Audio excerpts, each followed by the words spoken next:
in the area of this area. On the other hand, we have details that can be activated, which are, for example, shadows, highlights that are the highlights. Then an area more of shadows and an area of highlights.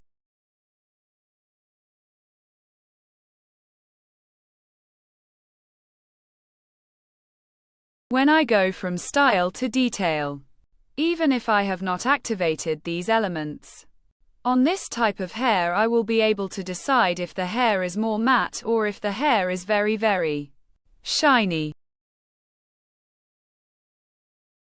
Salt and pepper, which means salt and pepper to create hair that is whiter.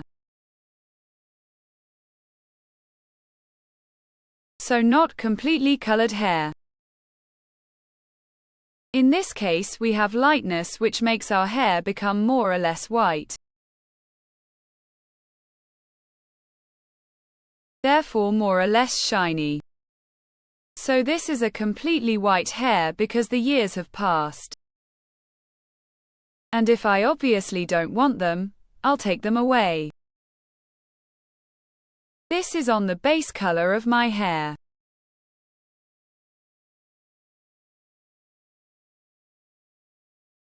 Obviously, if I take away the dye, I will work only with melanin and redness.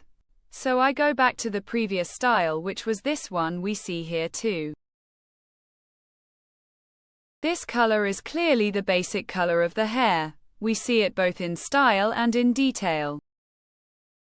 When we enter directly in here, we can decide if there is a coloring on this type of hair, such as a dye that is visible.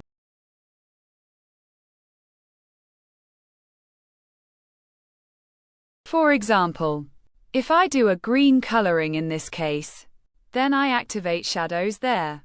I realize that the green coloring is on the root part, and with the shift I can make it go down.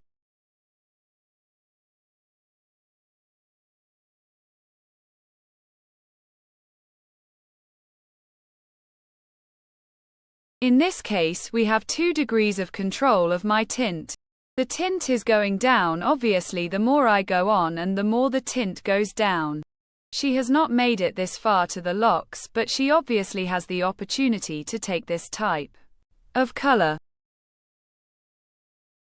and to move it further downwards to be clear. Here too we have a contrast, so we can increase or decrease the contrast. You see that it becomes much more colorful. I put an evident color to make it look a little better.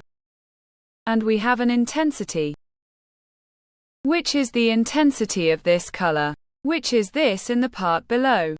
Which can be more or less important. And even here with the shift I will decide if it's just at the root or it's just down here. Of course this works very well when we need to create a mesh effect, but also when we have to create hair that have a... We had seen that I could create a unique coloring. But if I want to create, for example, shades, I can create shades by enabling this coloring here as well. And I can create other types of similar colors, or colors of this type, to be clear, that mix with the others.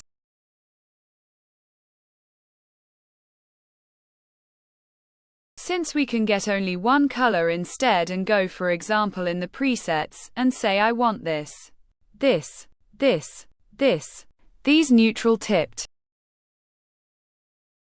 You see how they influence each other. In this case this is a slightly greener color. So below it is much greener and above it is a milder green, to be clear.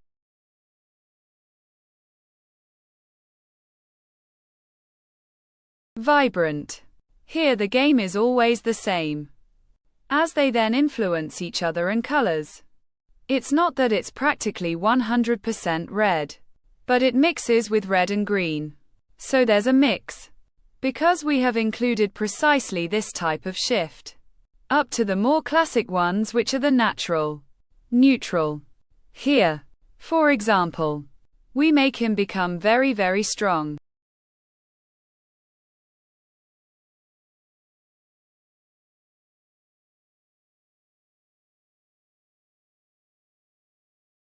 Here it becomes blue, for example. We who then decide what type of coloring to insert. Here too we have the melanin game. Redness. How red is this element? Here we practically have 2 degrees of control. Because we activate a tint of color. In addition to this, the color and shadows that we use to mix these 2 areas.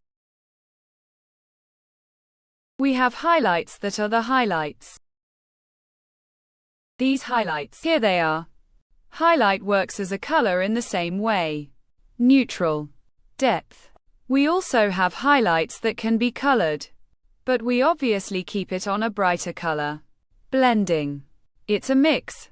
It blends. This shot of light of the hair. Intensity. More or less intense. In this case, it's much more intense.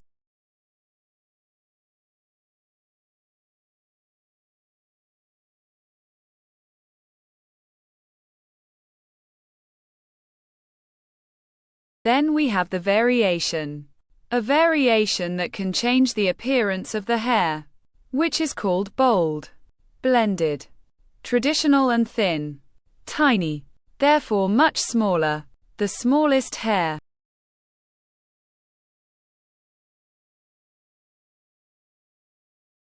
We will decide what type of hair I want to create.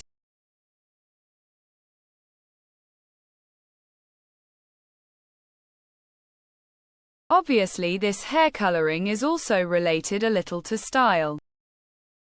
In the sense that if I put my hair short on it, here are all these meshes that are there now are in the innermost part. I recommend that you experiment with hair that is longer, such as these or for example these and so on. In order to understand where the let's say colored part begins in the part above, where the other ends. These can also be used. However, these in my opinion that I am showing you right now are the most suitable ones to understand where precisely the color goes to impact.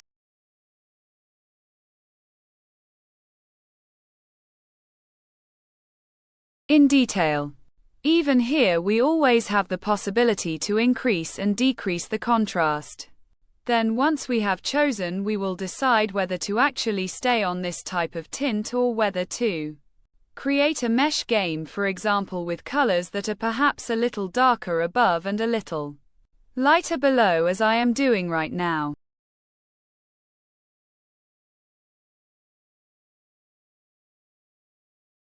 And in the style then I will decide what kind of hair game he has. In this case you see that I created a kind of helmet is very nice on the character, after which you throw it close and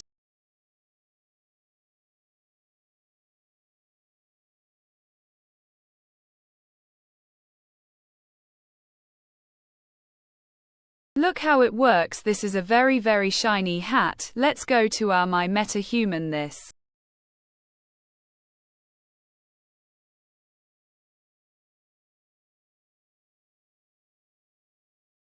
is what I did previously, which is quite like saying similar a little this that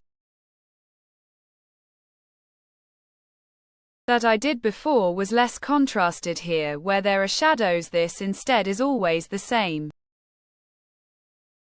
But you can see that here it is darker, so here I gave more contrast. They are both very nice.